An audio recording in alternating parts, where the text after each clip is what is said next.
Assalamualaikum warahmatullahi wabarakatuh. Kali ini kami akan mempresentasikan chapter 3 dari akuntansi keuangan menengah pertama tentang pernyataan penghasilan dan informasi terkait bersama saya Mayang Tresnawati Putri dan teman saya. Syaharani Nurjana. Oke, next.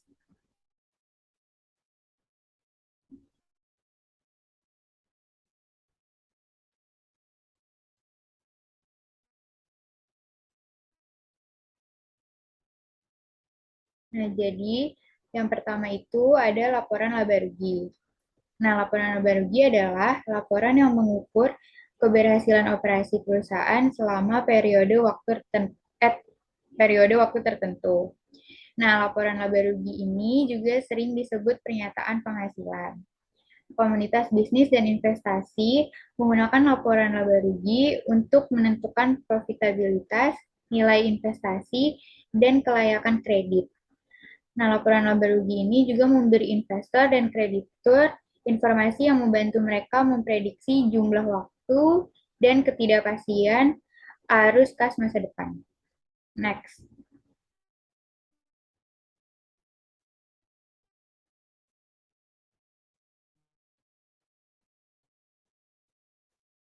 Selanjutnya ada kegunaan laporan laba rugi. Yang pertama itu mengevaluasi kinerja masa lalu, mengetahui efisiensi serta efektivitas perusahaan, memprediksi kinerja masa depan, mengukur perkembangan entitas perusahaan, membantu menilai resiko atau ketidakpastian dalam mencapai arus kas masa depan, dan mengetahui jumlah pajak yang harus dibayarkan.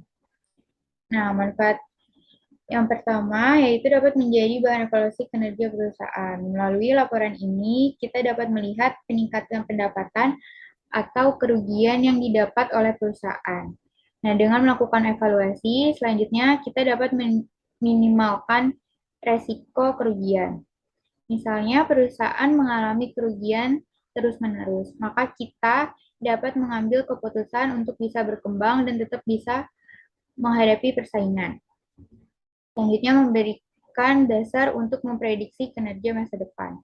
Nah, informasi tentang kinerja masa lalu membantu menentukan tren penting yang jika dilanjutkan memberikan informasi tentang kinerja masa depan.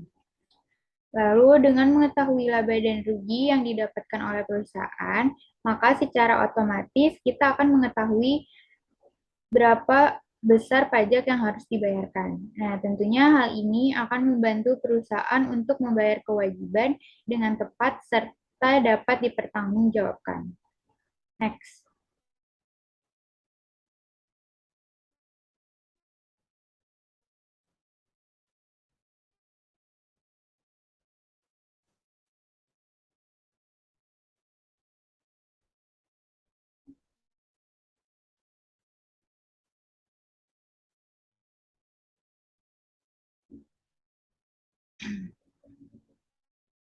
Nah, selain kegunaan, di sini ada keterbatasan laporan laba rugi.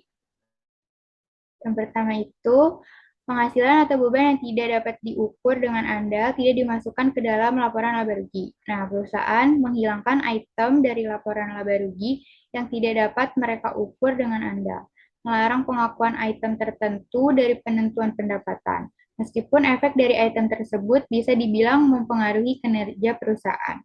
Sebagai contoh, sebuah perusahaan mungkin tidak mencatat keuntungan dan kerugian yang belum direalisasi atas efek investasi tertentu dalam pendapatan ketika ada ketidakpastian bahwa ia akan menyadari perubahan nilai.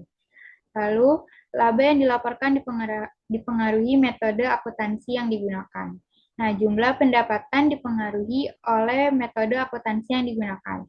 Suatu perusahaan dapat mendepresiasi aset pabriknya secara dipercepat ataupun didepresiasi secara garis lurus. Lalu pengukuran penghasilan dan beban melibatkan pertimbangan manajemen. Nah, misalnya sebuah perusahaan dapat memperkirakan masa manfaat aset menjadi 20 tahun. Sementara perusahaan lain menggunakan estimasi 15 tahun untuk jenis aset yang sama. Demikian pula, beberapa perusahaan mungkin membuat perkiraan optimis tentang biaya garansi di masa depan dan beban piutang tak tertagih yang menghasilkan beban yang lebih rendah dan pendapatan yang lebih tinggi. Next.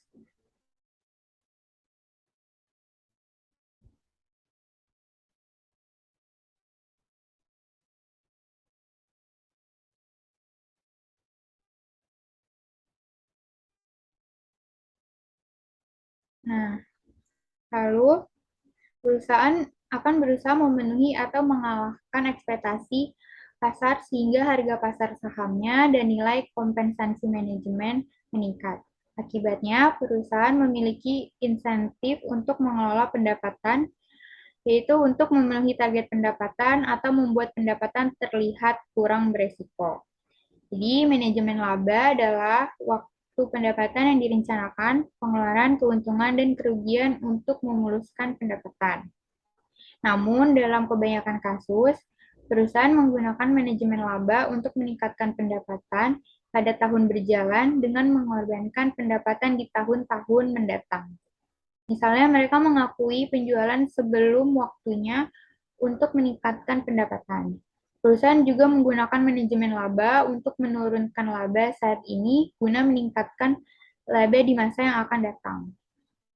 Padahal, laba yang berkualitas adalah laba yang bermanfaat dalam pengambilan keputusan, yaitu yang memiliki karakteristik relevansi, reliabilitas, dan komparabilitas atau konsistensi. Maka manajemen laba yang negatif mempengaruhi kualitas laba jika mendistorsi informasi dengan cara yang kurang berguna untuk memprediksi laba masa depan dan arus kas. Investor atau pihak lain akan kehilangan kepercayaan terhadap angka-angka yang dilaporkan dalam laporan keuangan dan menyebabkan rusaknya pasar modal. Next.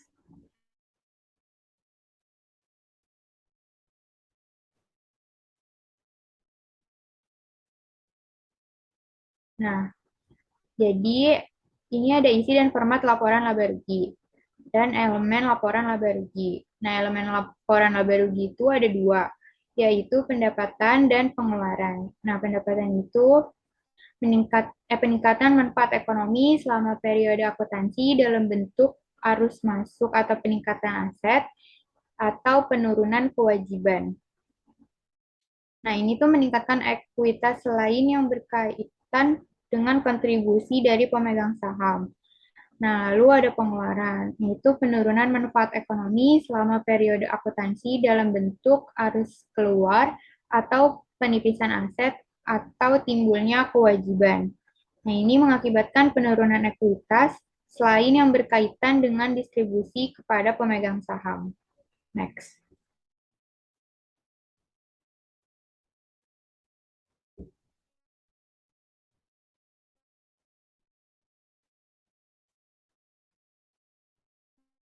Nah, definisi pendapatan mencakup pendapatan biasa dan keuntungan. Nah, pendapatan biasa timbul dari aktivitas biasa perusahaan dan dalam berbagai bentuk seperti penjualan, biaya, bunga, dividen, dan sewa. Sedangkan keuntungan merupakan pos-pos lain yang memenuhi definisi pendapatan dan mungkin timbul atau mungkin tidak timbul dalam aktivitas perusahaan yang biasa. Nah, keuntungan itu termasuk misalnya keuntungan dari penjualan aset jangka panjang atau keuntungan yang belum direalisasi dari perdagangan sekuritas. Lalu, definisi biaya atau pengeluaran mencakup biaya atau pengeluaran biasa dan kerugian. Nah, biaya umumnya timbul dari aktivitas biasa perusahaan dan mengambil banyak bentuk seperti harga pokok penjualan, depresiasi, bunga, sewa, gaji, dan upah, serta pajak. Kerugian merupakan pos-pos lain yang memenuhi definisi beban dan mungkin timbul atau tidak dalam kegiatan perusahaan yang biasa. Nah, kerugian itu termasuk kerugian atas biaya rekonstruksi, terus kerugian atas penjualan aset jangka panjang, atau kerugian yang belum direalisasi atas perdagangan sekuritas. ketika keuntungan dan kerugian dilaporkan pada laporan laba rugi, mereka umumnya diungkapkan secara terpisah karena pengetahuan tentang mereka berguna untuk menilai arus kas masa depan. Next.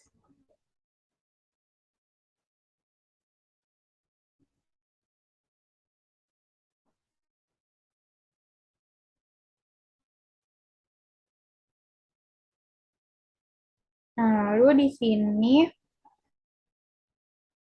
ada komponen menengah laporan laba rugi. Ada penjualan atau pendapatan, harga pokok penjualan, laba kotor, beban penjualan, beban administrasi atau umum, pendapatan dan beban lainnya, pendapatan dari operasi, biaya pembiayaan, penghasilan sebelum pajak penghasilan, terus ada pajak penghasilan, penghasilan dari operasi berkelanjutan, operasi yang dihentikan, laba bersih, kepentingan non pengendali, dan laba per saham. Next.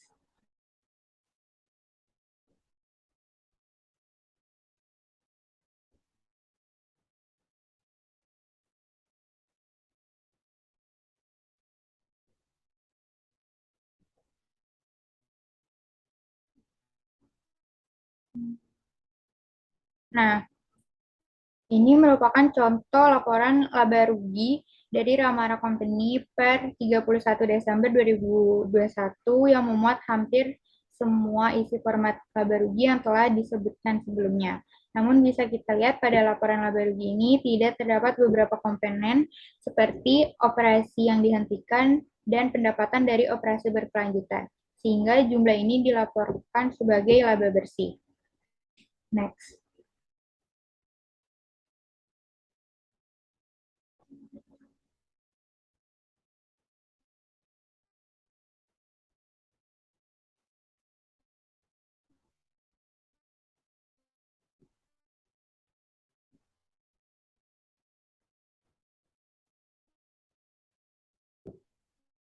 Nah, dalam beberapa kasus, laporan laba rugi tidak mungkin menyajikan semua detail pengeluaran yang diinginkan. Untuk mengatasi masalah ini, perusahaan hanya memasukkan total komponen dalam laporan laba rugi. Kemudian juga menyiapkan jadwal tambahan untuk mendukung total. Format ini dengan demikian dapat mengurangi laporan laba rugi itu sendiri menjadi beberapa baris atau satu lembar. Nah, laba rugi ini adalah versi ringkas dari laporan laba rugi yang lebih rinci yang disajikan di slide sebelumnya. Nah, ini juga ada catatan D, yaitu contoh format pendukung yang merinci beban penjualan. Next.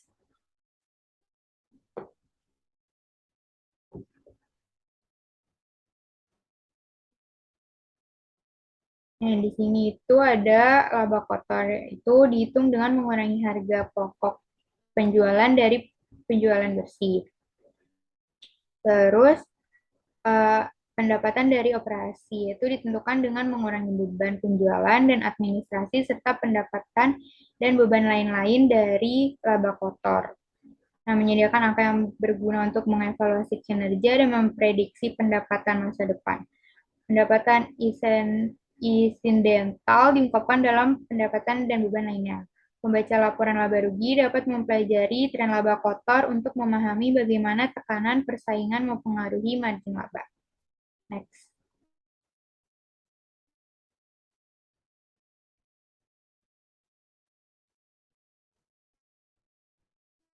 Nah, lalu di sini ada klasifikasi biaya. Jadi perusahaan itu diharuskan untuk menyajikan analisis biaya yang diklasifikasikan baik menurut sifatnya atau fungsinya, seperti biaya barang yang dijual, beban penjualan, dan beban administrasi. Nah, klasifikasi biaya itu ada dua. Yang pertama itu menggunakan nature of expense method, dan yang kedua itu function of expense method. Nah, keuntungan dari metode nature of expense ini adalah mudah diterapkan karena alokasi beban untuk fungsi yang berbeda tidak diperlukan. Terus untuk perusahaan manufaktur yang terus mengalokasikan biaya untuk produk yang dihasilkan, menggunakan pendekatan sifat pengeluaran memungkinkan perusahaan untuk melaporkan pengeluaran tanpa membuat alokasi yang sewenang-wenang. Nah, sedangkan metode fungsi biaya sering dipandang lebih relevan karena metode ini mengidentifikasi pemicu biaya utama perusahaan dan oleh karena itu membantu pengguna menilai apakah jumlah ini sesuai untuk pendapatan yang dihasilkan. Next.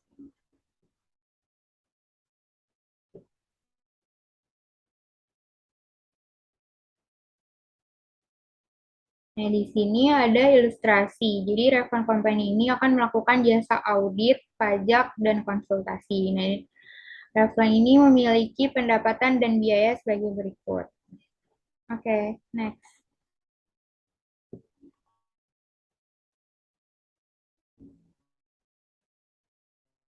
Nah, ini merupakan laporan laba rugi Revon Company menggunakan Nature of Expense Method. Nah, pada laporan laba rugi ini tidak ada pengelompokan pendapatan maupun biaya menurut fungsinya. Jadi, pure langsung ditulis sesuai dengan nama dari mana pendapatan itu didapat ataupun untuk apa biaya dikeluarkan. Next.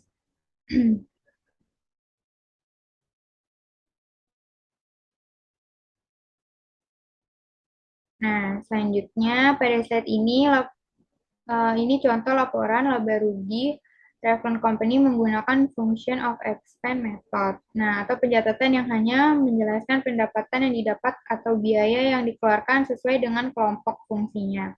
Seperti yang ditunjukkan, kelemahan dari metode ini adalah bahwa alokasi biaya yang berfungsi dapat berubah-ubah dan oleh karena itu klasifikasi biaya menjadi menyesatkan. Next.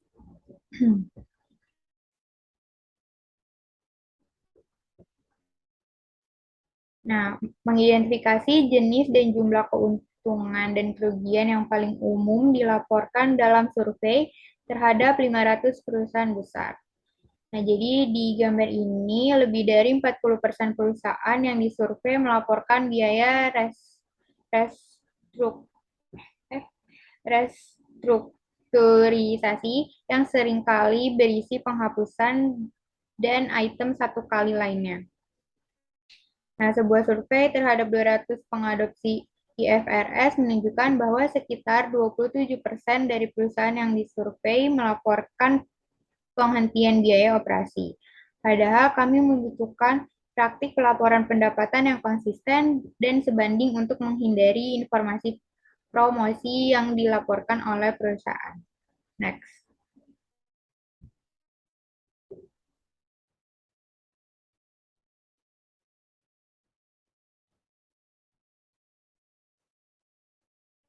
Nah, secara umum, IASB mengambil posisi bahwa pendapatan dan beban serta pendapatan dan beban lainnya harus dilaporkan sebagai bagian dari pendapatan dari operasi. Misalnya, tidak tepat untuk mengecualikan item yang secara jelas terkait dengan operasi, atau seperti penurunan persediaan dan biaya rekonstruksi dari relokasi karena terjadi secara tidak teratur atau jarang, atau jumlahnya tidak biasa. Nah, demikian pula tidak tepat untuk mengecualikan item dengan alasan bahwa mereka tidak melibatkan arus kas, seperti biaya depresiasi dan amortisasi. Nah, maka dari itu, perusahaan dapat memberikan item baris, judul, dan subtotal tambahan jika penyajian tersebut relevan dengan pemahaman tentang kinerja keuangan entitas. Next.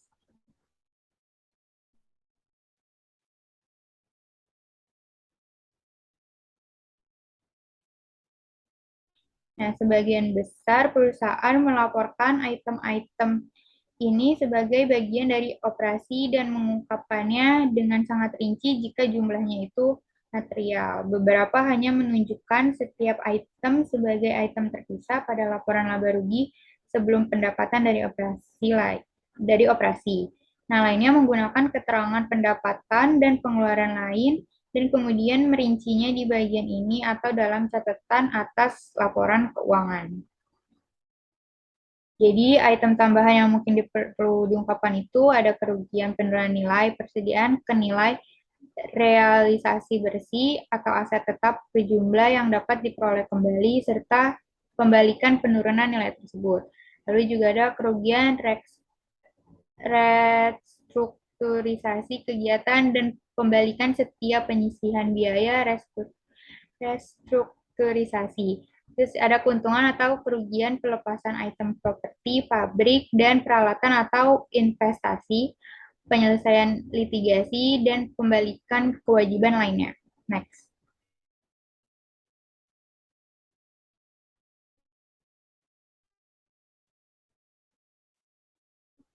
Nah, menghitung pendapatan sebelum pajak penghasilan dengan mengurangi beban bunga sering disebut dengan biaya pembiayaan dari pendapatan dari operasi. Nah, membedakan antara aktivitas bisnis perusahaan, bagaimana ia menggunakan modal untuk menciptakan nilai, dan aktivitas pendanaannya, bagaimana ia memperoleh modal. Dalam kebanyakan kasus, biaya pembiayaan melibatkan beban bunga. Dalam situasi lain, perusahaan mengimbangi beban bunga dengan item seperti pendapatan bunga.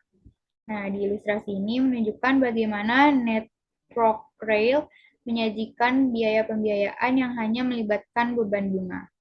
Next.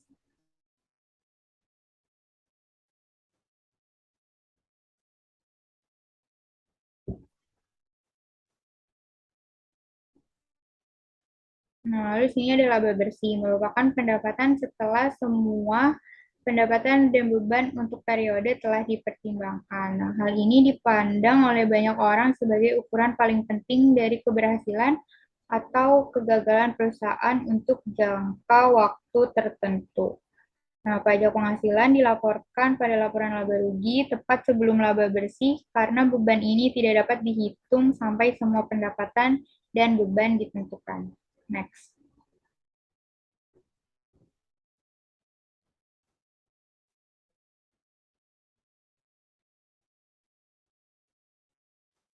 Nah, lalu ada laba per saham. Nah, laba per saham itu adalah laba bersih yang dikurangi dividen preferensi atau penghasilan tersedia untuk pemegang saham biasa dibagi rata-rata tertimbang saham biasa yang beredar. Next.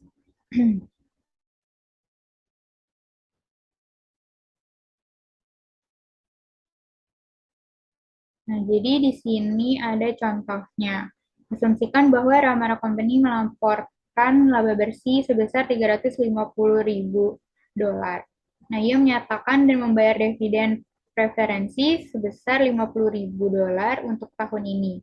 Jumlah rata-rata tertimbang saham biasa yang beredar selama tahun tersebut adalah 100.000 lembar. Nah, jadi 350.000 dolar dikurang dengan 50.000 dolar dibagi jumlah rata-rata tertimbang saham biasa yang beredar yaitu 100.000 lembar. Jadi laba per sahamnya itu 3 dolar. Terus uh, tapi kita ingat bahwa laba per saham mengukur jumlah dolar yang diperoleh setiap saham biasa. Itu tidak mewakili jumlah dolar yang dibayarkan kepada pemegang saham dalam bentuk dividen. Next.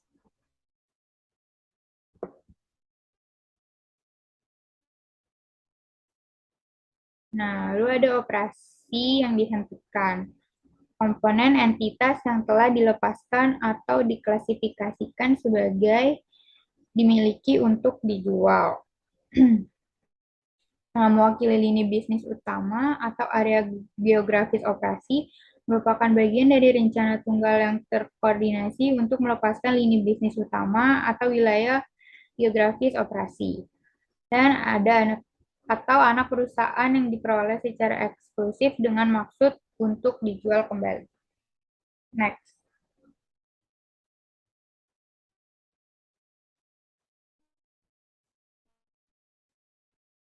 Nah, perusahaan melaporkan sebagai operasi yang dihentikan. Jadi ada perusahaan melaporkan operasi yang dihentikan dalam kategori laporan laba rugi terpisah, keuntungan atau kerugian dari pelepasan komponen bisnis. Nah, perusahaan melaporkan hasil operasi dari suatu komponen yang telah atau akan dilepaskan secara terpisah dari operasi yang dilanjutkan. Terus perusahaan juga menunjukkan efek dari operasi yang dihentikan setelah dikurangi pajak sebagai kategori terpisah setelah operasi yang dilanjutkan. Next.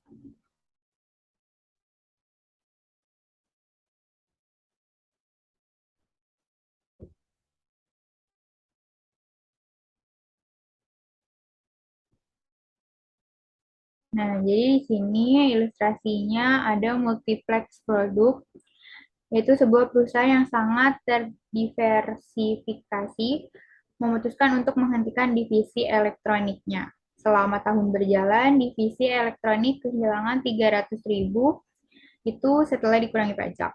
Nah, terus multiplex ini akhirnya menjual divisi tersebut pada akhir tahun dengan kerugian sebesar 500.000 setelah dikurangi pajak. Uh, maka pendapatan dari operasi berkelanjutan itu dikurangi operasi yang dihentikan. Nah, operasi yang dihentikan itu mencakup rugi dari operasi setelah dikurangi pajak dan rugi pelepasan setelah dikurangi pajak.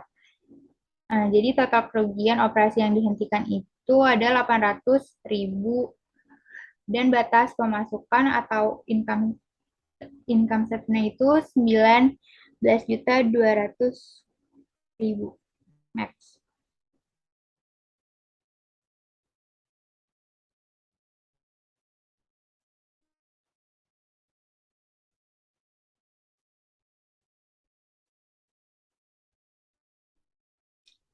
Nah, ini contoh laporan laba rugi dari Domino Industry Company. Jadi, perusahaan yang melaporkan operasi yang dihentikan harus melaporkan jumlah per saham untuk item baris, baik di muka laporan laba rugi atau dalam catatan atas laporan keuangan. Next.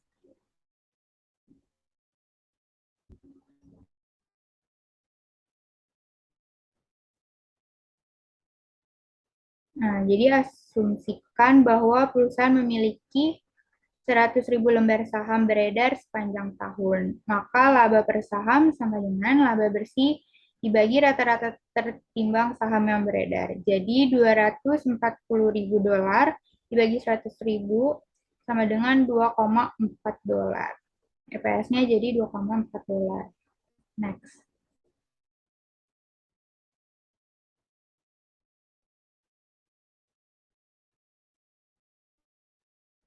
Nah, lalu di sini ada alokasi pajak intra-periode. Perusahaan melaporkan operasi yang dihentikan pada laporan laba rugi setelah dikurangi pajak. Atau alokasi pajak untuk item ini disebut alokasi pajak intra-periode, yaitu alokasi dalam suatu periode, menghubungkan beban pajak penghasilan dengan item tertentu yang menimbulkan besarnya pajak persediaan. Pada laporan laba rugi, pajak penghasilan dialokasikan untuk yang pertama, pendapatan dari operasi yang dilanjutkan dan operasi yang dihentikan. Next.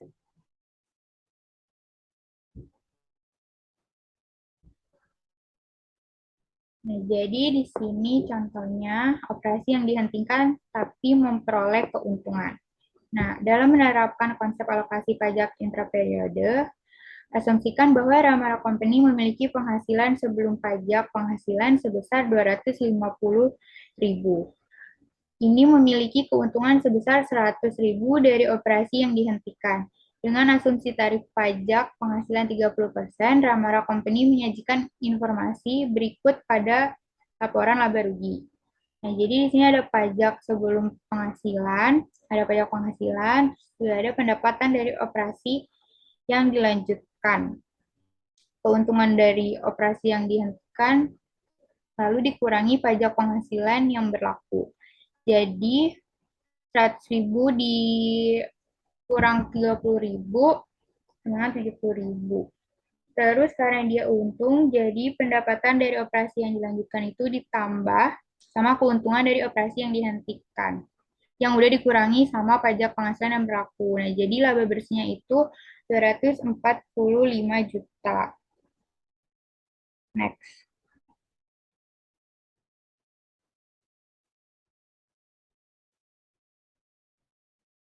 Nah, lalu yang ini merupakan operasi yang dihentikan namun merugi.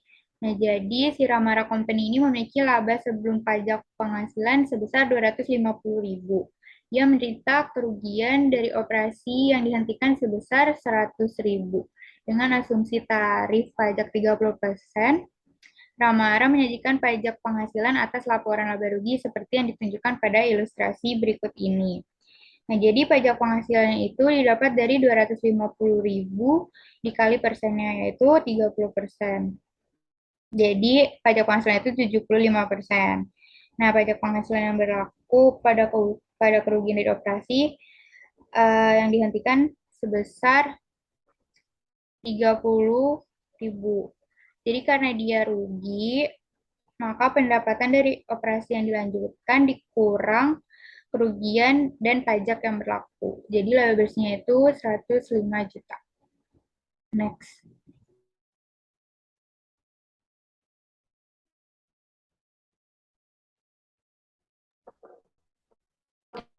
Selanjutnya adalah pajak intraperiode operasi yang dihentikan atau rugi.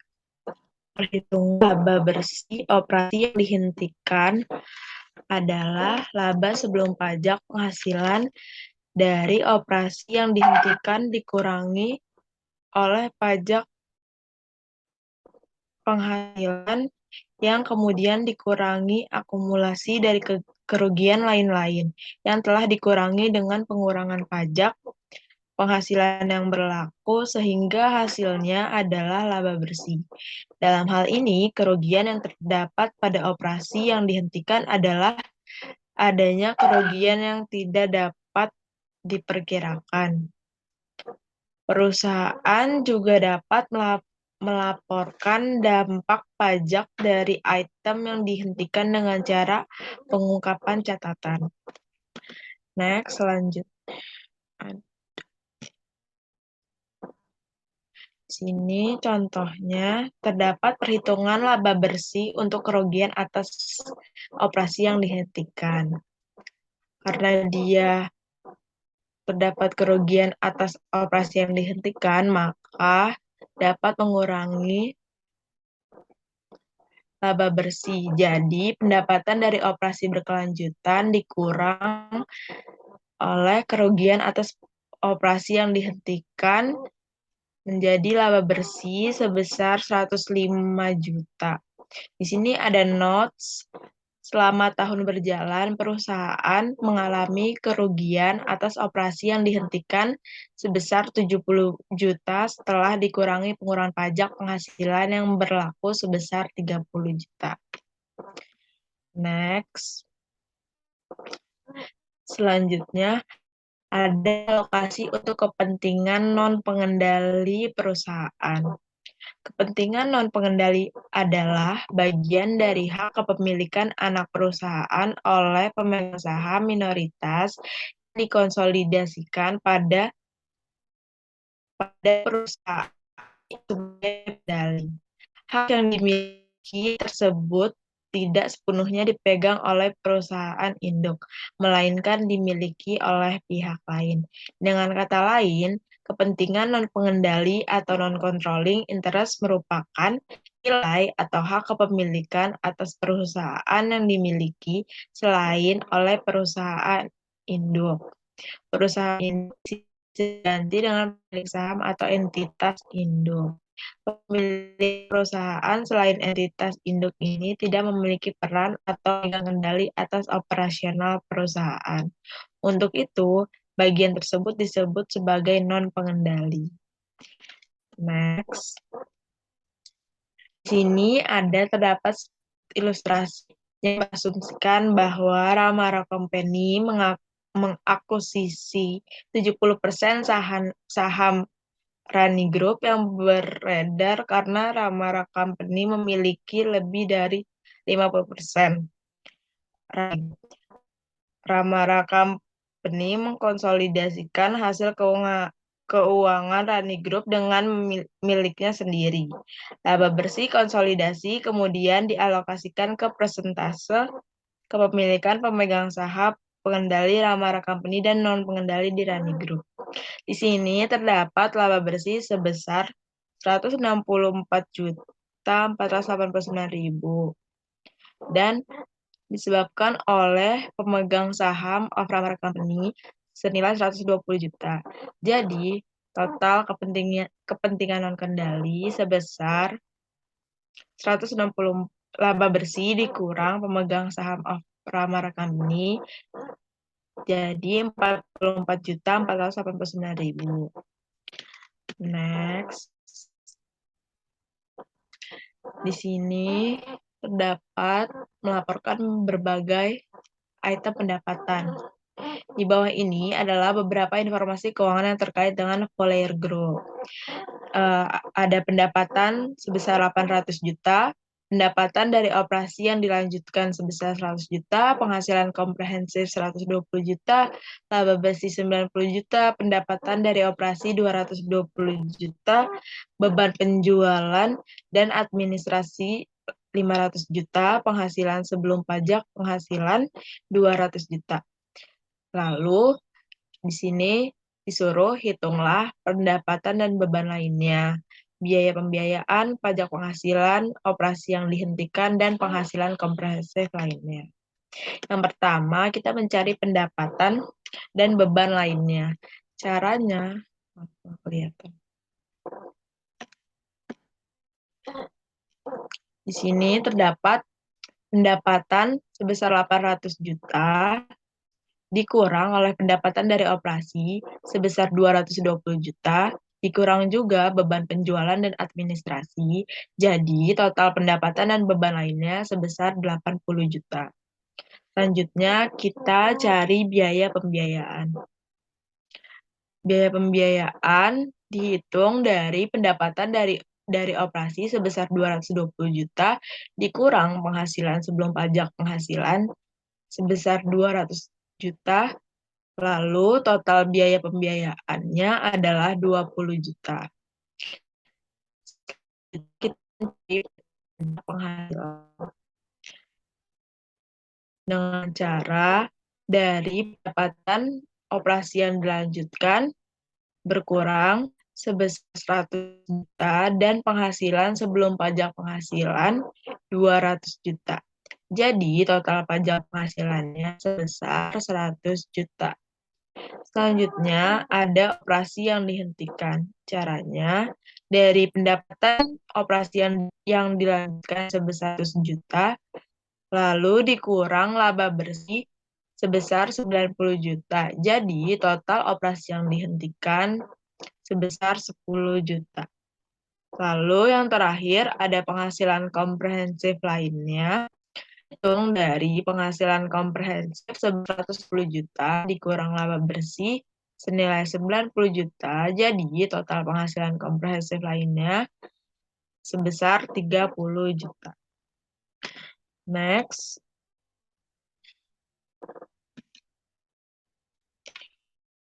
Di sini selanjutnya terdapat rangkuman dari akun-akun laporan laba rugi. Yang pertama, ada pendapatan penjualan atau yaitu pendapatan yang timbul dari aktivitas biasa perusahaan. Contohnya pendapatan penjualan atau pendapatan jasa. Penempatan adalah laba rugi terdapat bagian penjualan atau pendapatan. Yang kedua, ada harga pokok penjualan, yaitu merupakan beban yang timbul dari biaya persediaan yang dijual atau jasa yang diberikan. Contohnya, pada perusahaan dagang terdapat harga pokok penjualan dan di perusahaan jasa terdapat biaya jasa. Penempatan pada laporan laba rugi yaitu dikurangi dari penjualan untuk mendapatkan laba kotor atau pendapatan jasa. Yang ketiga, ada beban penjualan dan administrasi, yaitu beban yang timbul dari aktivitas normal perusahaan. Contohnya gaji penjualan, freight out, penyusutan sewa, dan utilitas. Bagi penempatan pada laporan laba rugi, dikurangi dari laba kotor. Jika pendekatan fungsi biaya digunakan, beban penyusutan dan amortisasi serta biaya tenaga kerja harus diungkapkan. Yang keempat, ada pendapatan dan beban lain, yaitu keuntungan dan kerugian serta pendapatan dan beban tambahan lainnya. Contohnya, itu keuntungan penjualan aset berumur panjang, kerugian penurunan nilai aset tidak berwujud, pendapatan investasi, pendapatan dividen, dan bunga kerugian kasual. Untuk penempatan di laporan laba rugi, laporan sebagai bagian dari pendapatan dari operasi semua bagian. Selanjutnya ada pembiayaan biaya, yaitu memisahkan biaya pembiayaan dari biaya operasi. Di sini contohnya ada beban bunga. Untuk pendapatan di laporan laba rugi, laporan di bagian terpisah antara pendapatan dari operasi dan pendapatan sebelum pajak penghasilan. Selanjutnya ada pajak penghasilan, yaitu retribusi yang dikenakan oleh pemerintah badan atas dasar penghasilan. Contohnya, pajak dihitung atas pendapatan sebelum pendapatan pajak. Terdapat di laporan laba rugi di bagian terpisah antara laba sebelum pajak dan laba bersih. Selanjutnya ada laba per saham, yaitu harus dilaporkan di muka pada laporan laba rugi. Contohnya, laba bersih dikurangi dividen, preferensi dibagi rata-rata tertimbang saham biasa yang beredar. Laporan IPS terpisah untuk penghasilan dari operasi yang dilanjutkan jika berlaku dan laba bersih. Selanjutnya ada operasi yang dihentikan, merupakan komponen perusahaan yang telah dilepaskan atau diklasifikasikan sebagai dimiliki untuk dijual. Contohnya, penjualan oleh perusahaan terdiversifikasi dari divisi utama yang mewakili satu-satunya kegiatan di industri elektronik. Distributor makanan yang menjual grosir ke supermarket memutuskan untuk menghentikan divisi di area geografis utama. Contohnya, di laporan laba rugi, laporan keuntungan atau kerugian dari operasi yang dihentikan setelah dikurangi pajak dalam bagian terpisah antara laba dari operasi yang ditunjukkan dan laba bersih. Terakhir, ada kepentingan non-pengendali. Adalah alokasi laba atau rugi bersih dibagi antara dua kelas. Yang pertama, mayoritas kepentingan yang diwakili oleh pemegang saham yang memiliki kepentingan pengendali. Dan yang kedua, kepentingan non-pengendali sering disebut sebagai kepentingan minoritas. Contohnya, laba bersih atau rugi yang dapat diatribusikan kepada pemegang saham non-pengendali.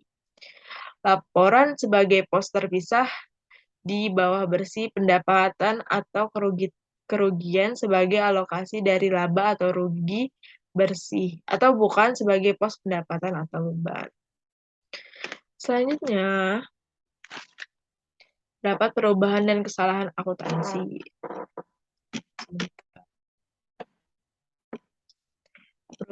Terdapat perubahan prinsip akuntansi. Perubahan prinsip akuntansi seringkali terjadi dalam praktek karena kejadian atau kondisi penim pada tanggal masih didapatkan bersifat tidak pasti. Karena itu, salah satu jenis perubahan akuntansi terjadi ketika suatu prinsip dasar akuntansi yang digunakan berbeda dengan yang digunakan pada periode sebelumnya. Perubahan prinsip akuntansi tersebut mencakup perubahan metode presentasi penyelesaian menjadi metode selesainya kontrak. Sebuah entitas mengakui perubahan-perubahan prinsip akuntansi tersebut dengan melakukan penyesuaian retrospektif terhadap laporan keuangan. Penyesuaian ini dilakukan dengan membuat laporan keuangan tahun-tahun sebelumnya konsisten dengan menggunakan prinsip yang baru diadopsi.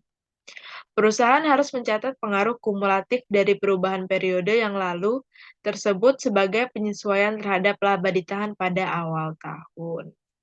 Contohnya meliputi pertama, ada mengubah dari FIFO ke biaya rata-rata. Yang kedua, ada mengubah dari presentasi penyelesaian hingga metode kontrak selesai. Selanjutnya, ada contoh dari Ramara Company.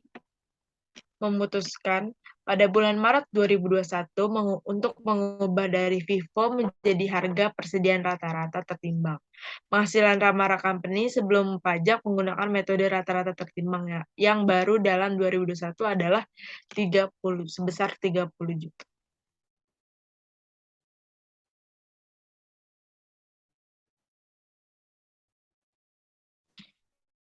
Jadi untuk 2029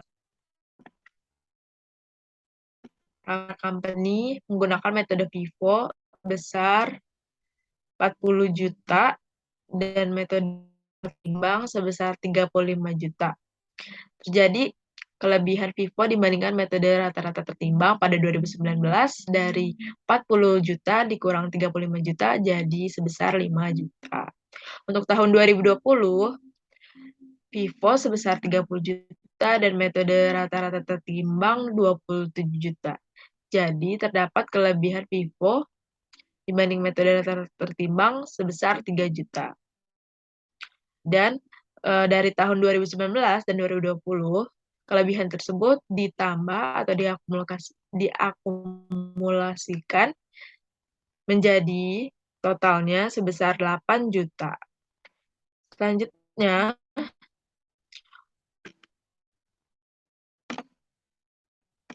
terdapat laba sebelum pajak penghasilan di 2021 sebesar 30 juta dan di tahun 2020 sebesar 27 juta. Tadi yang berasal dari FIFO dan metode rata-rata tertimbang. Pada 2019, senilai 35 juta. Dan untuk pajak penghasilan di 2021 sebesar 9 juta, 2020 sebesar 8 juta 100, dan di 2019 sebesar 10 juta 500. Jadi, untuk menghitung laba bersihnya, laba sebelum pajak penghasilan dikurang pajak penghasilan. Untuk 2021, laba bersihnya sebesar 21 juta, 2020 18 juta 900, dan 2019 24 juta 500. Next. Di sini terdapat estimasi perubahan estimasi akuntansi. Estimasi selalu melekat dalam proses akuntansi, seperti estimasi umur manfaat dan nilai sisa aktiva yang dapat disusutkan, piutang tak tertagih, keusangan persediaan, dan jumlah periode yang diharapkan atas manfaat dari pengeluaran tertentu. Karena berlalunya waktu, perubahan kondisi atau informasi baru yang diperoleh, estimasi dapat diubah. Perubahan estimasi diakui dalam periode terjadinya perubahan tersebut, serta periode di masa depan. Jika perubahan itu mempengaruhi kedua-duanya, perubahan estimasi ini tidak disesuaikan secara retrospektif, tapi dikompensasi ke tahun sebelumnya untuk menyesuaikan periode yang telah lalu. Perubahan estimasi ini tidak dipandang sebagai sebuah kesalahan.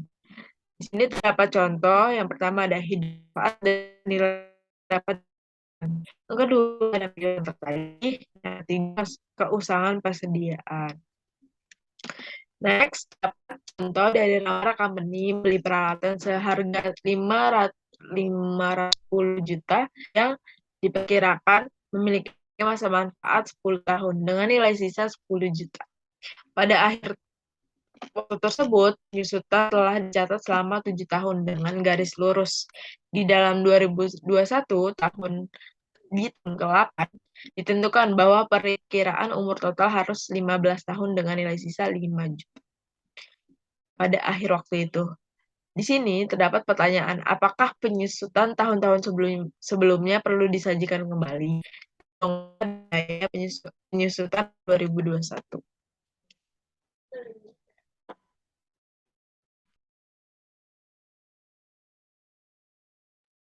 Di sini terdapat peralatan sebesar 510 juta, residu 10 juta, dan dasar penyusutan 500 juta. Untuk umur ekonomisnya selama 10 tahun dan depresiasi per tahunnya itu 350 juta atau bisa dihitung dari 50 juta dikali 7 tahun. Itu dari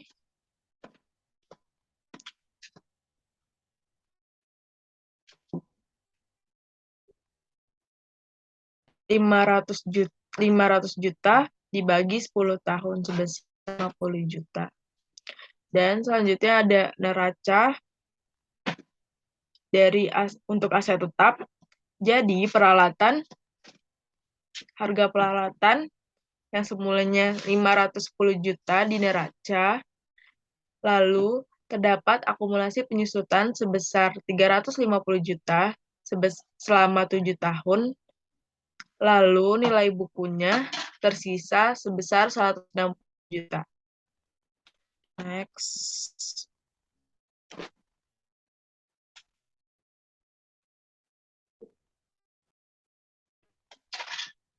Jadi di sini terdapat nilai buku bersihnya sebesar 160 juta, nilai sisa baru yang tadi yang di soal 5 juta, dan dasar yang dapat disusutkan dikurang dari 100 juta dikurang 5 juta sebesar 155 juta. Sisa masa manfaat sebesar 8 tahun, jadi depresiasi per tahunnya 155 juta dibagi 8 tahun sebesar 19.375.000. Untuk entry jurnal pada tahun 2021, beban penyusutan di debit sebesar 19.375.000 dan akumulasi penyusutan di kredit sebesar 375.000. Selanjutnya terdapat akuntansi kesalahan atau koreksi kesalahan. Kesalahan matematika. Yang pertama ada kesalahan matematika. Kesalahan yang umumnya terjadi adalah akibat kesalahan dalam mengaplikasikan prinsip akuntansi.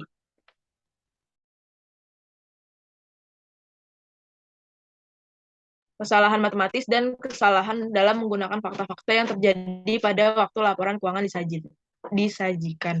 Perusahaan harus mengoreksi kesalahan tersebut dengan membuat ayat jurnal koreksi yang benar pada akun yang bersangkutan dan melaporkan koreksi tersebut pada laporan keuangan.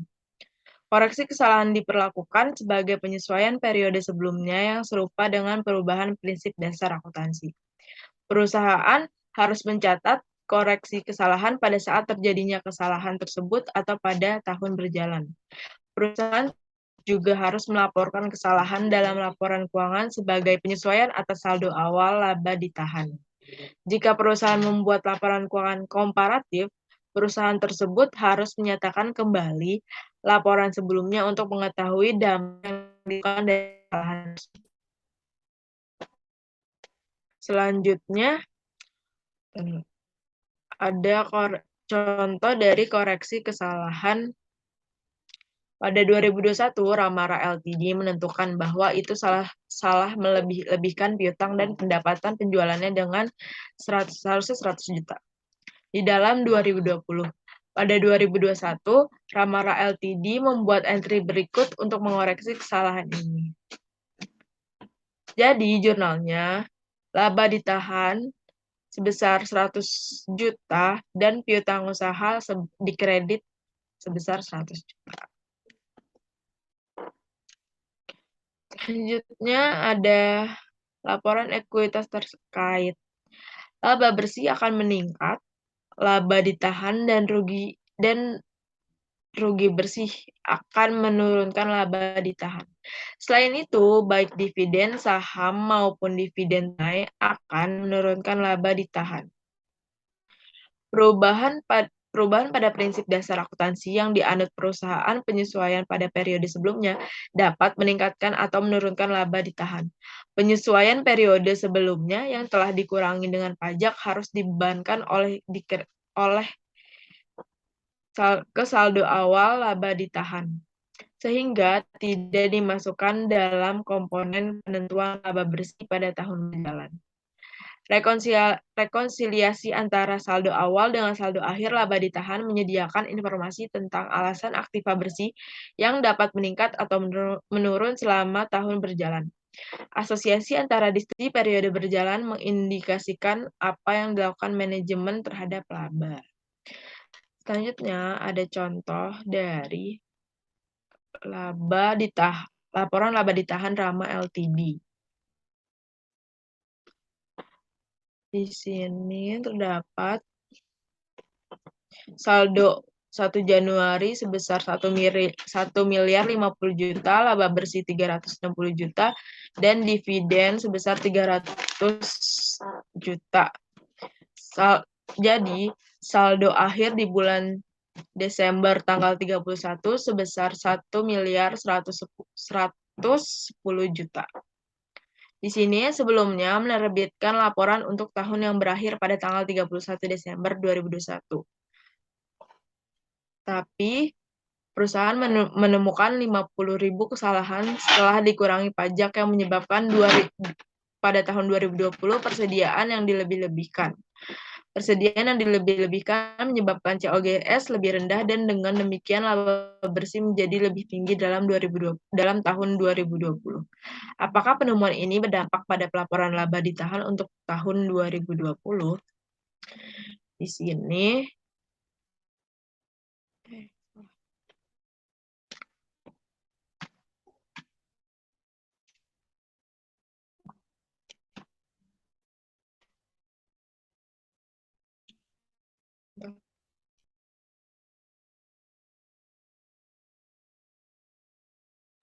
terdapat laporan laba ditahan Ramara Ltd untuk akhir tahun 31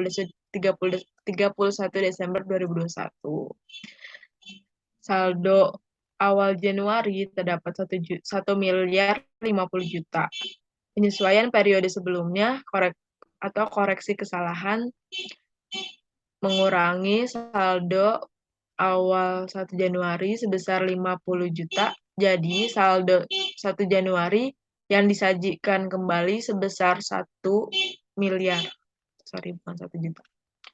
Laba bersihnya sebesar 360 juta dan dividen mengurangi saldo dan laba bersih sebesar 300 juta. Jadi saldo di akhir 31 Desember sebesar 1 miliar 60 juta.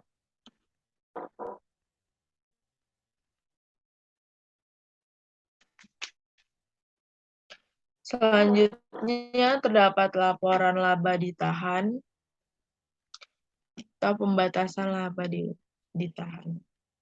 Perusahaan seringkali membatasi laba ditahan sesuai dengan persyaratan kontraktual, kebijakan dewan direksi, atau kebutuhan saat ini. Kebanyakan perusahaan mengungkapkan jumlah laba ditahan yang dibatasi dalam catatan atas laporan keuangannya. Perusahaan perlu memindahkan jumlah laba ditahan yang dibatasi ke akun laba ditahan yang diapropriasi.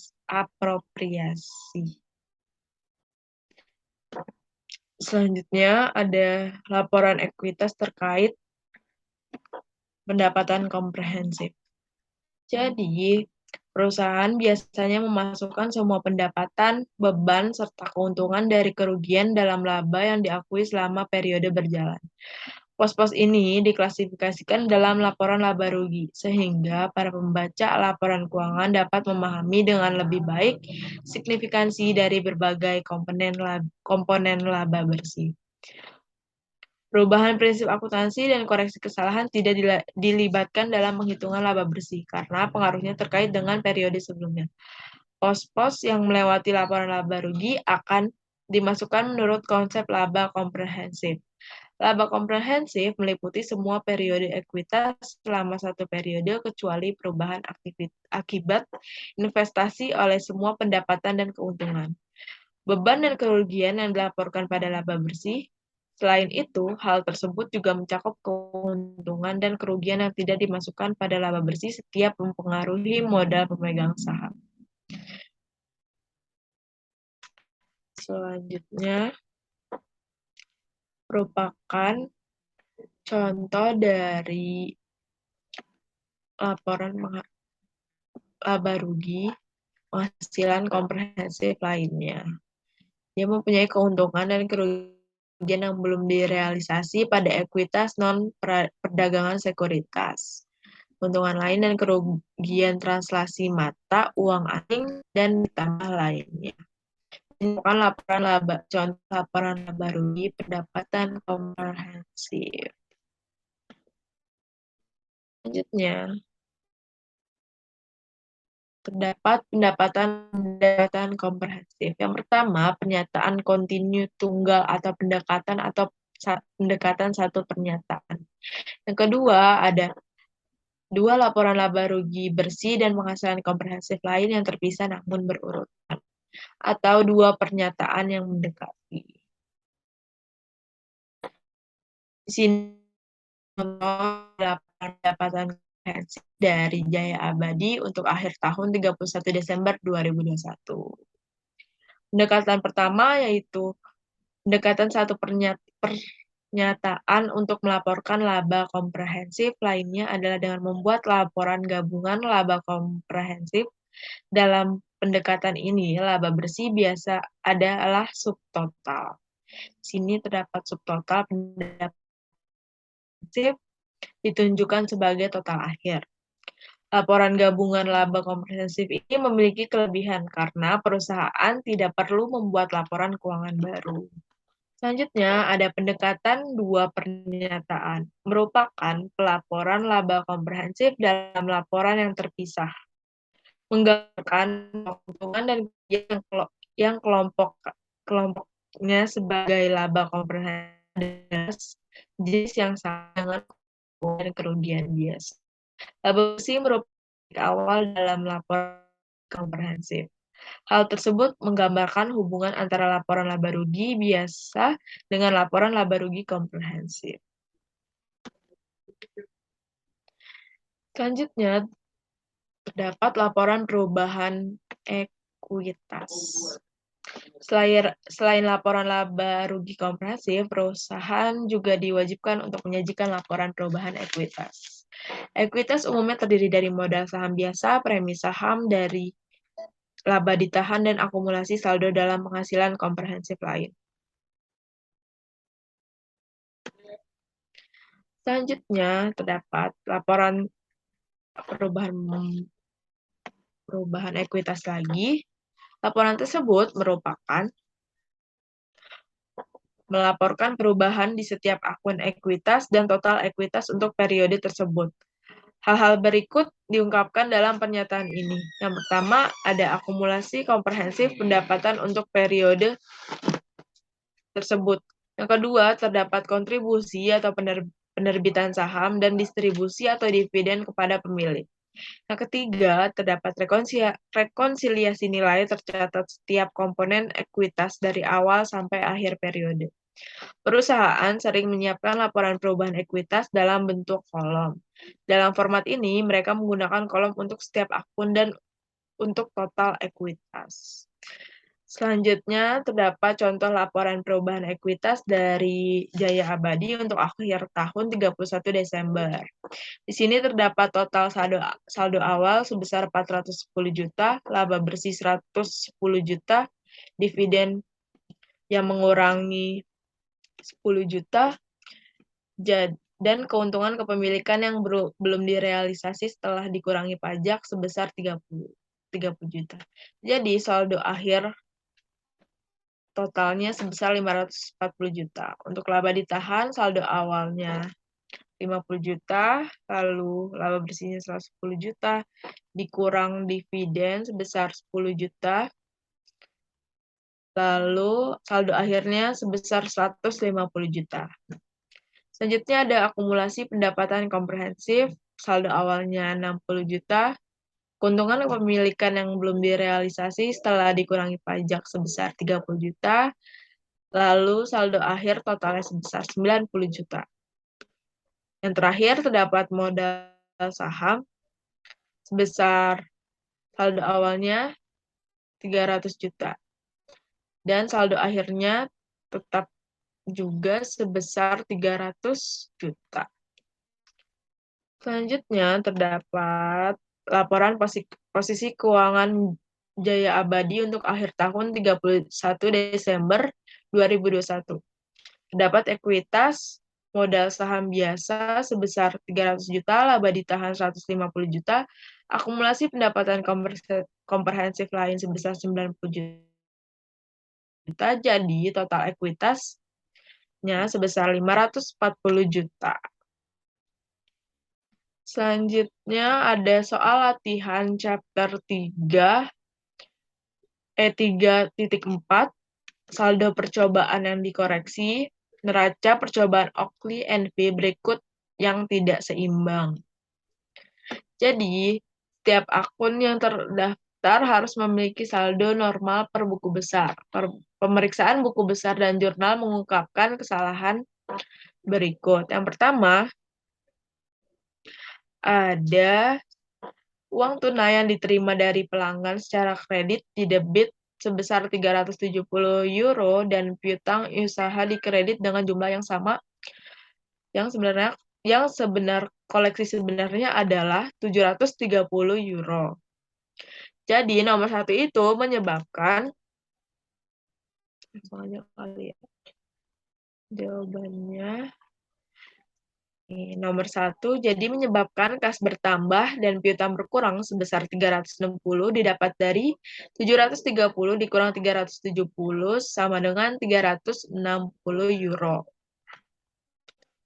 Dan soal selanjutnya, terdapat pembelian printer komputer secara kredit sebesar 500 dicatat sebagai debit ke persediaan sebesar 500 euro dan kredit ke hutang usaha sebesar 500 euro. Menyebabkan peralatan bertambah dan perlengkapan sebesar 500. Selanjutnya adalah layanan dilakukan pada akun untuk klien seharga 890 euro, piutang usaha didebit sebesar 890 dan pendapatan jasa dikreditkan sebesar 89. Menyebabkan pendapatan servis bertambah sebesar 801 didapat dari 890 dikurang 89 sama dengan 801 euro. Lalu yang nomor 4, pembayaran sebesar 65 euro untuk biaya telepon dicatat sebagai debit ke beban kantor sebesar 65 euro dan debit ke kas sebesar 65 euro. Menyebabkan kas berkurang sebesar 65 euro untuk biaya telepon dan 65 euro lagi untuk beban kantor. Terus selanjutnya nomor 5, ketika akun pendapatan layanan diterima, ditinjau, ditemukan bahwa pendapatan layanan sebesar 225 euro dilakukan sebelum 30 Juni. Jadi menyebabkan pendapatan diterima di muka berkurang sebesar 225 dan pendapatan servis bertambah sebesar 225 euro. Yang keenam, penghapusan debit ke beban gaji dan upah besar 670 euro dihilangkan. Dapat menyebabkan beban gaji bertambah sebesar 670 euro. Yang ketujuh, ada pembayaran secara kredit sebesar 206 euro dikreditkan ke kas sebesar 206 euro dan dikreditkan ke hutang usaha sebesar 260 euro.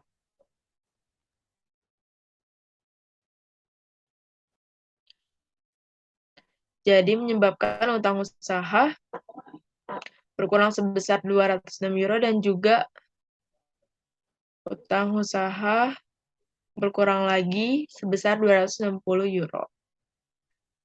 Yang terakhir, terdapat dividen sebesar 575 euro didebit ke beban gaji dan upah sebesar 575 euro dan dikreditkan ke kas sebesar 575 euro. Jadi, instruksinya siapkan neraca saldo yang benar.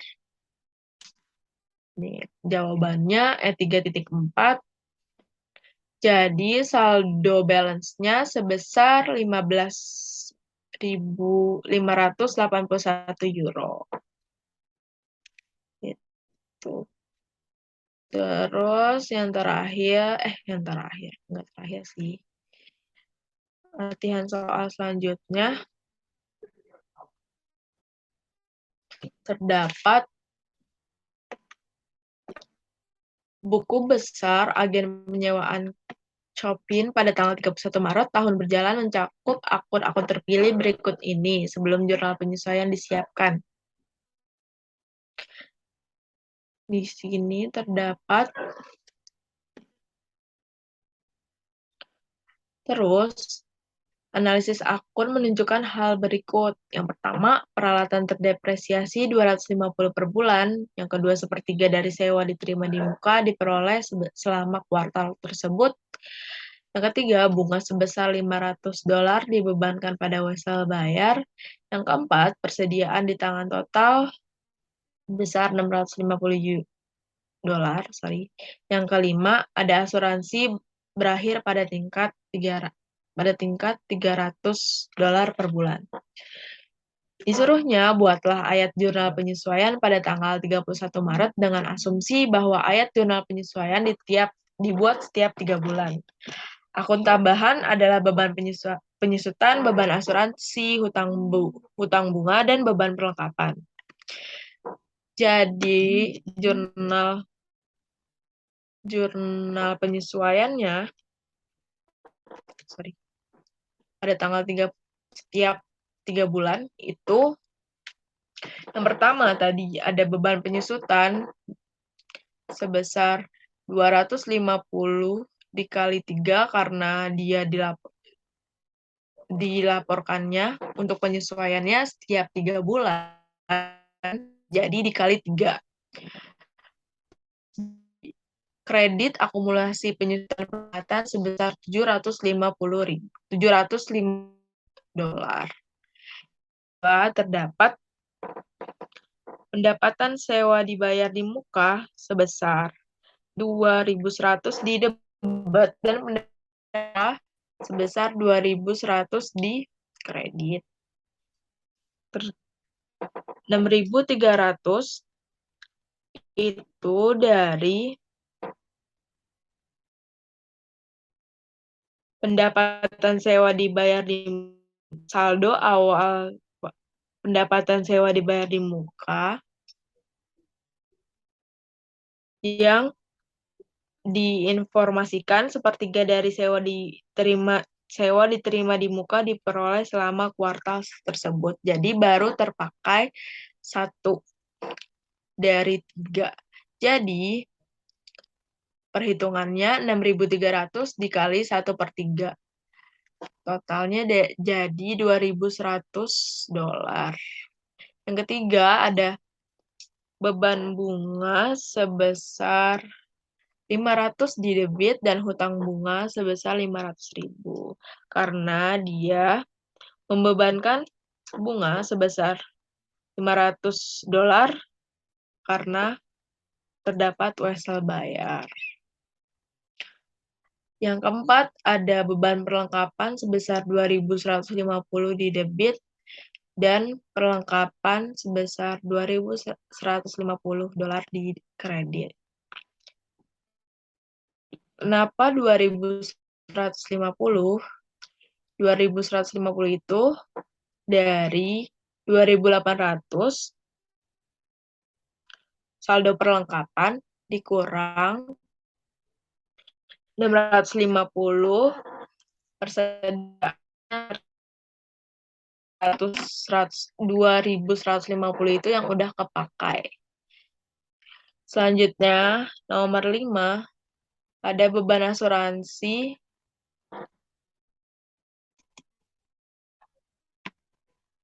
sebesar 900 di debit dan asuransi dibayar di muka sebesar $900 di kredit. Itu karena 900 dari 300 kali 3. Karena dia dihitung untuk setiap kuartal. Selanjutnya ada contoh soal P3.3. Nah, di sini penelaahan atas buku besar Baylor Company pada tanggal 31 Desember 2017 menghasilkan data berikut. Nah, yang berkaitan dengan penyusunan ayat jurnal penyesuaian tahunan. Pertama itu gaji dan hutang upah. Jadi ada 8 karyawan, gaji dan upah dibayarkan setiap hari Jumat untuk minggu berjalan atau untuk seminggu. Jadi ada 5 karyawan menerima $700 setiap minggu dan 3 karyawan mendapatkan $600 setiap minggu. 31 Desember adalah hari Selasa. Karyawan tidak bekerja pada akhir pekan. Semua karyawan bekerja pada 2 hari terakhir pada bulan Desember. Yang kedua, pendapatan sewa di muka sebesar $429.000. Perusahaan mulai menyewakan kembali ruang kantor di gedung barunya pada tanggal 1 November. Setiap penyewa diharuskan membayar uang jaminan sebesar $5.000 yang tidak dapat dikembalikan sampai hunian dihentikan. Nah, pada tanggal 31 Desember, perusahaan memiliki kontrak sewa sebagai berikut yang dibayar penuh untuk seluruh masa sewa. Nah, jadi, di sini untuk sewa per bulan yang $6.000 itu jumlah sewanya ada 5 dan mulainya itu 1 November. Terus kalau sewa per bulan yang harganya 8.500 itu jumlah sewanya ada 4 dan dimulai tanggal 1 Desember. Next.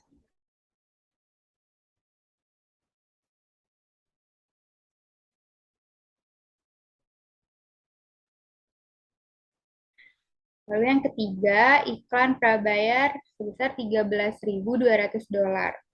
Nah, saldo ini terdiri dari pembayaran atas 2 kontrak iklan. Kontrak menyediakan iklan bulanan di 2 majalah perdagangan.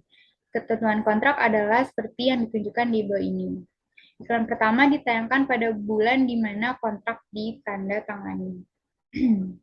Jadi kontrak A650 pada tanggal 1 Mei itu jumlahnya 6.000 dengan jumlah edisi majalah 12. Lalu kontrak B974 itu mulainya 1 Oktober dengan jumlah 7.200 dengan jumlah edisi majalah 24. Yang keempat itu Wesel bayar senilai $60.000. Nah, saldo ini terdiri dari Wesel untuk 1 tahun dengan tingkat bunga tahunan sebesar 12% tertanggal 1 Juni. Nah, instruksinya, buatlah ayat jurnal penyesuaian pada tanggal 31 Desember 2017. Next.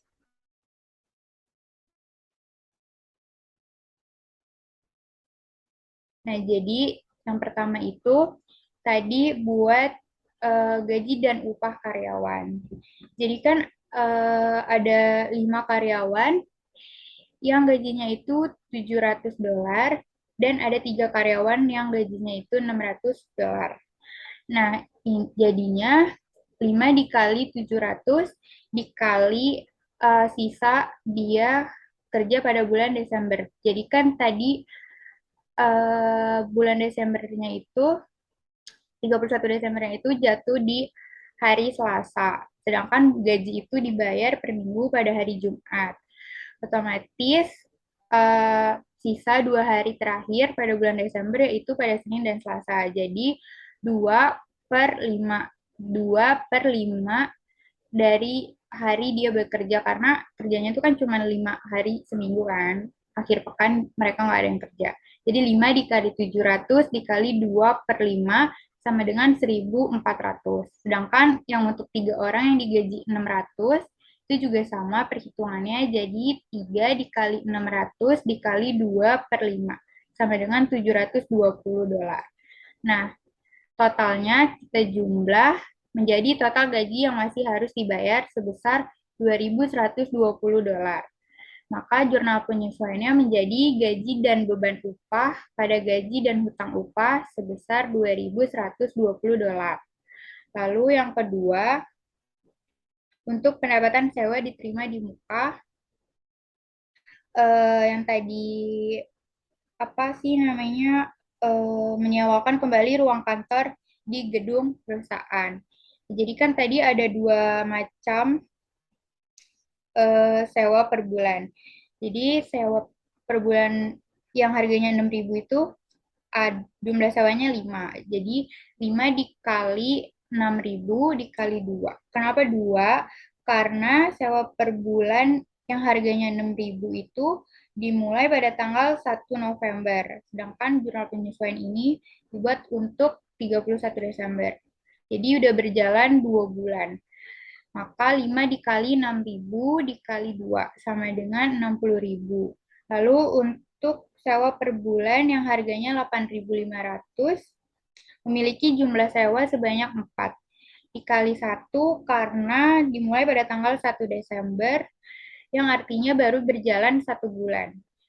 Nah, lalu total sewa yang diperoleh adalah 60.000 ditambah 34.000 sama dengan 94.000 dolar. Jadi jurnal penyesuaiannya pendapatan sewa diterima di muka pada pendapatan sewa sebesar 94.000.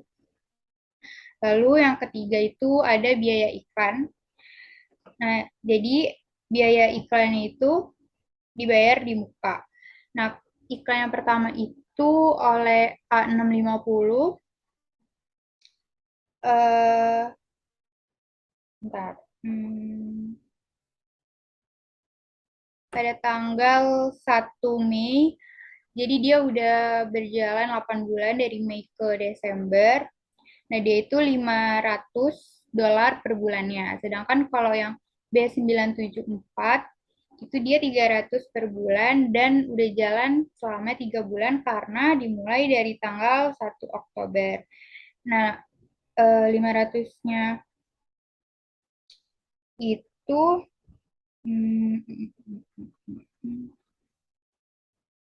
nah, habis itu 500 per bulan selama 8 bulan berarti 500 dikali 8 sama dengan 4.000. Sedangkan yang satunya lagi 300 per bulan selama 3 bulan, jadinya 300 dikali 3 bulan sama dengan 900. Jadi total biaya iklannya 4.900. Nah, jurnal penyesuaiannya menjadi biaya iklan pada iklan dibayar di muka sebesar 4.900. Lalu yang terakhir, Wesel bayar seharga 60.000 untuk 1 tahun dengan bunga 12% karena tertanggal 1 Juni maka sudah berjalan 7 bulan dari setahun atau 12 bulan. Jadi 7 per 12. Jadi 60.000 dikali 12% dikali 7 per 12. Hasilnya itu 4.200. Jadi jurnal penyesuaiannya beban bunga pada hutang bunga sebesar 4.200. Next.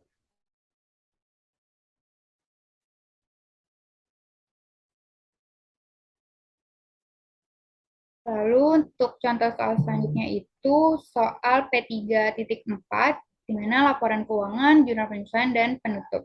Nah, jadi ini ada neraca percobaan Bell My Fashion Center berisi akun-akun berikut pada tanggal 30 November. Nah, di sini ada data penyesuaiannya dan data lainnya juga. Jadi data penyesuaiannya itu yang pertama perlengkapan di tangan berjumlah 1.500, penyusutan 15.000 untuk peralatan, bunga sebesar 11.000 yang diakui pada Wesel bayar pada tanggal 30 November. Terus ada juga data yang lain seperti beban gaji dan upah yang 70% dari penjualan dan 30% itu administrasi.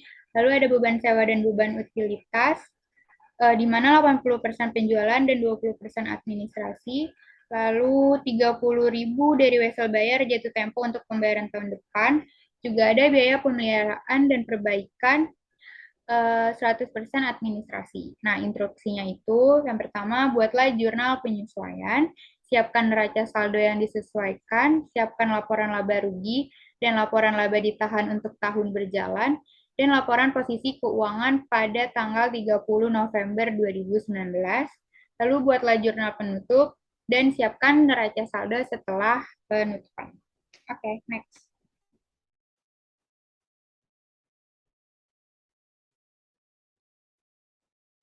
Nah, jadi ini yang pertama itu jurnal penyesuaian kan. Kan diketahui beban perlengkapan awalnya itu 5.500 dan beban perlengkapan yang masih tersisa di tangan itu 1.500. Nah, maka perlengkapan yang telah dipakai sama dengan 5.500 dikurang 1.500 sama dengan 4.000. Maka di jurnal beban perlengkapan pada perlengkapan sebesar 4.000. Lalu Untuk penyusutan peralatan di jurnal, beban penyusutan pada akumulasi penyusutan peralatan sebesar 15.000. Lalu yang untuk wesel bayar sebesar 11.000 yang diakui pada November 2019, jurnal penyesuaiannya menjadi beban bunga pada hutang bunga sebesar 11.000. Next.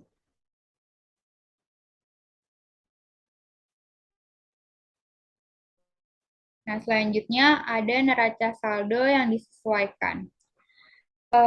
Pada neraca saldo yang telah disesuaikan, kita akan merubah saldo-saldo pada akun neraca yang belum disesuaikan menjadi saldo yang telah disesuaikan, atau juga ada penambahan akun-akun dari jurnal penyesuaian sebelumnya. Nah, misalnya di sini ada perlengkapan menjadi 1.500. Terus juga ada penyusutan peralatan dari 24.000 menjadi 39.000 karena pada data penyesuaian penyusutan peralatan bertambah 15.000.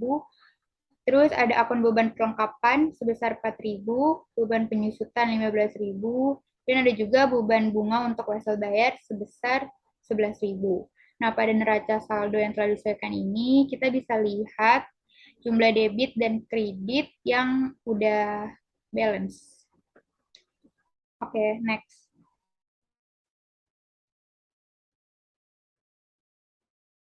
Nah, setelah itu kita membuat laporan laba rugi. Nah, ini merupakan laporan laba rugi Bell My Fashion Center per 30 November 2019. Jadi di sini di laporan laba rugi itu ada pendapatan penjualan yang mencakup penjualan, terus dikurangi retur dan potongan penjualan, terus ada penjualan bersih, lalu ada harga pokok penjualan, laba kotor, dan biaya operasional. Nah, biaya operasional ini tuh ada dua, ada biaya penjualan dan biaya administrasi. Nah, biaya penjualan ini mencakup yang pertama ada beban gaji dan upah. Itu 98.000 didapat dari 140.000 dikali 70%. Kenapa dikali 70%? Karena pada data tambahan yang ada di soal beban gaji dan upah 70% penjualan. Lalu ada biaya iklan sebesar 26.400, ada biaya sewa sebesar 19.200. Nah, biaya sewa ini didapat dari 24.000 dikali 80%. Kenapa dikali 80%? Karena beban sewa itu 80% milik penjualan. Terus ada pengiriman keluar, terus juga ada beban utilitas. Nah, di beban utilitas ini sebesar 11.200 didapat dari 14.000 dikali 80% karena beban sewa dan beban utilitas 80% pada penjualan. Terus juga ada beban penyusutan dan beban perlengkapan. Nah, semua biaya penjualan ini kita total dan totalnya itu 190.500. Nah, selanjutnya setelah biaya penjualan ada juga biaya administrasi. Nah, biaya administrasi ini mencakup beban gaji dan upah sebesar 42.000 didapat dari 140.000 dikali 30% karena beban gaji dan upah 30%-nya itu administrasi. Terus ada biaya pemeliharaan dan perbaikan, ada juga biaya sewa sebesar 4.800 yang didapat dari 24.000 dikali 20%. Nah, karena beban sewa dan beban utilitas itu 20%-nya administrasi. Terus ada beban utilitas sebesar 2.800 yang didapat dari 14.000 dikali 20% karena beban sewa dan beban utilitas 20% itu administrasi. Jadi total biaya administrasinya adalah 61.700. Lalu kita total biaya penjualan dan biaya administrasi yaitu menjadi 252.200 sebagai total biaya operasional. Lalu ada juga pendapatan dari operasi, pengeluaran dan kerugian lainnya, dan beban bunga. Jadi pengeluaran dan kerugian lainnya itu dikurang sama beban bunga. Nah, hasilnya itu minus 5.600. Jadi dia bukan laba bersih, jadi dia itu kerugian bersih. Next.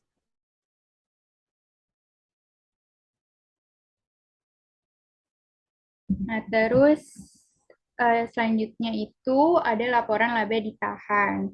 Nah, laporan laba ditahan 1 Desember 2019 itu 8.000.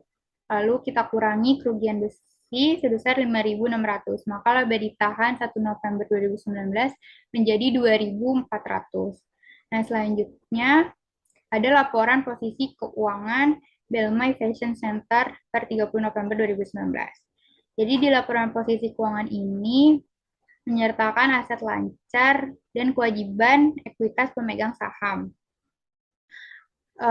Di aset lancar ini, aset lancar itu mencakup kas, piutang, inventaris, perlengkapan, sedangkan ada juga aset lancar itu seperti properti, plants, dan peralatan. Lalu kita total semua asetnya dan totalnya itu 94.000 untuk yang properti, plants, dan peralatan. Untuk yang aset lancarnya itu totalnya 108.900. Lalu ada di kewajiban dan ekuitas pemegang saham. Pertama ada kewajiban lancar, itu mencakup wajib bayar jatuh tempo tahun depan, akun hutang, terus hutang bunga. Lalu kita total menjadi total kewajiban lancar sebesar 89.500. Nah, selain kewajiban lancar juga ada kewajiban jangka panjang. Nah, kewajiban jangka panjang ini mencakup wajib bayar, mencakup wajib bayar. Jadi total kewajiban jangka panjangnya itu menjadi 110.500. Lalu ada ekuitas pemegang saham, ada saham biasa, dan pendapatan yang disimpan. Nah, jadi total kewajiban dan ekuitas pemegang sahamnya itu sebesar 202.900. Next.